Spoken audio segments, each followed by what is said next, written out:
윤석열 서울중앙지검장 집 앞에서 네 차 번호 다 알고 있어. 살고 싶으면 박근혜 대통령 빨리 석방해. 뭐 이러면서 이 협박성 방송했던 이른바 상진아재 유튜버 김상진 씨. 검찰이 오늘 오전 체포를 해서 지금 조사 중에 있다고 하죠.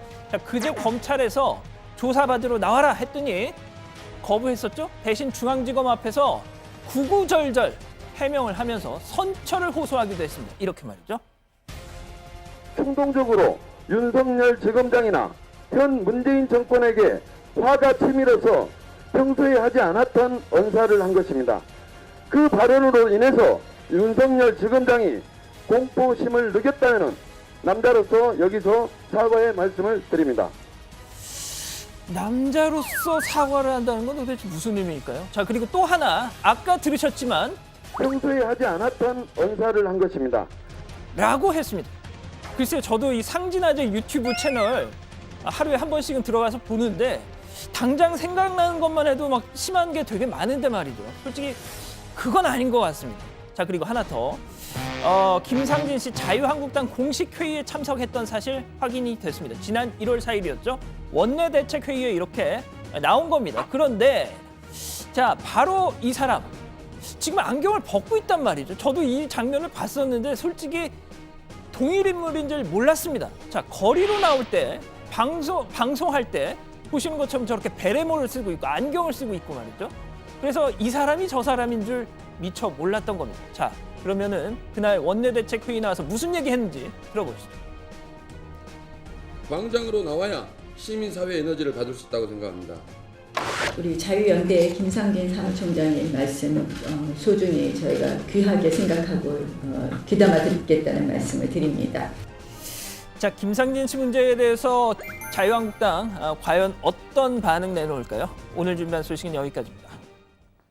네, 자 오늘 이제 체포가 됐고요. 지금 이제 조사 중입니다. 김상진 씨에 대해서 이제 조사가 진행되고 있고 윤석열 지검장에 대해서는 뭐 상당히 심한 협박성 발언을 했는데. 일단은 모두 16차례 협박 방송을 한 혐의를 받고 있다면서요? 네, 그런데 이 협박 방송 말고도 지난 4일 광화문 광장에서 열린 집회 현장에서 진보 유튜버의 얼굴을 팔꿈치로 가격한 혐의도 받고 있습니다. 이 장면이 고스란히 카메라에 잡히는 바람에 변명의 여지가 없게 된 건데요. 어쨌든 이 김상진 씨는 그제 검찰 출석 요구에 응하지 않고 변호인을 통해서 검찰 수사 심의위원회의 소집을 요청한 상태입니다. 그러자 검찰이 체포영장을 발부받아서 이 오전에 신병을 확보한 거고요. 일단 체포 시한 48시간이 끝나기 전에 김 씨의 구속영장을 청구하는 방안을 검토 중이라고 합니다. 네, 체포영장은 이제 법원이 발부하는 거기 때문에 거기 이제 폭행 관련 등 혐의가 적시가 됐고 법원이 뭐 상대적으로 그걸 인정했다 이렇게 보여지는데 김상진 씨 본인 주장은 그렇습니다. 아까 들어보니까 정치적 탄압이다 또는 협박 방송이라는 게 그냥 작은 해프닝에 불과한데 너무 과잉 대응을 하고 있다 이런 주장을 펴고 있잖아요.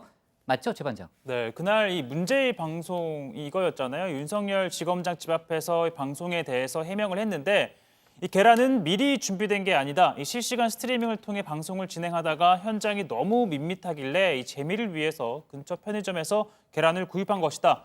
그리고 또 윤 지검장 차량 번호도 미리 알고 있던 게 아니라 라이브 댓글창에 누가 이게 윤석열 지검장 차량 번호다라고 올려주기에 진짜인지 가짜인지도 모르는 채 아는 척 표현했던 것뿐이다라고 해명을 하고 있습니다.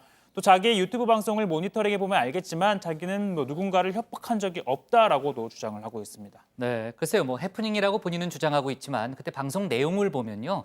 그 해프닝으로 넘기기에는 지나친 그런 그 언사들이 들어가 있습니다. 자살 특공대 어떻게 하겠다 등등. 제가 이 자리에서 다시 언급은 안 하겠지만은 아무튼 검찰이 협박에 해당된다 이렇게 판단을 하고 있는 모양이네요. 네, 사실 연예인들에게도 이제 극단적인 사생 팬들이라고 있는데 아무리 이 팬이라도 자신의 집이나 이런 사적 공간에 무단으로 침범하면 이제 위협으로 느껴질 수밖에 없잖아요. 심지어 팬들이 그래도 그럴진데 이 집 앞에서 살고 싶으면 박근혜 대통령 빨리 석방하라, XX야 이런 걸 방송으로 버젓이 하는데 위협감을 느끼지 않을 사람이 누가 있겠습니까? 네, 조금 전에 이제 신 반장이 언급했던 얼마 전에 이제 양 반장도 한번 다뤘던 내용이죠. 진보 유튜버를 폭행한 부분에 대해서는 어떻게 봐야 됩니까? 네, 자신이 때린 사람은 일반 시민이 아닌 좌파 시민단체 회원이다 이렇게 주장하고 있습니다. 이미 다른 건으로 자신이 고소를 해놓은 사람이다 이런 주장까지 내놨습니다. 그러면은 좌파 시민단체 회원은 때려도 된다는 그런 논리예요, 양반장?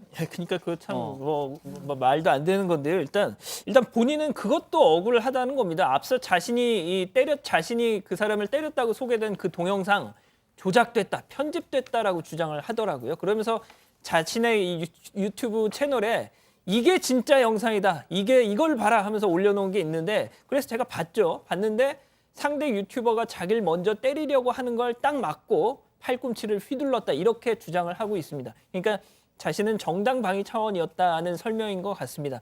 자, 어쨌든 확실한 건 김상진 씨는 안 맞았고 때린 건 확실합니다. 네. 자, 김상진 씨 이력을 좀 보니까요. 2012년 대선 당시 박근혜 후보 지지 활동을 한 그 일명 그 10알단이라고 있었잖아요. 예. 그 십자군 알바단. 예. 또 이제 국가정보원 심리전단에 인터넷 글을 퍼나른 정황이 있고 여러 가지 뭐 다른 그 이력에 대해서도 보도가 좀 이어지고 있는 그런 상황인데 이제 체포가 됐으니까 검찰 수사 지켜보도록 하겠습니다.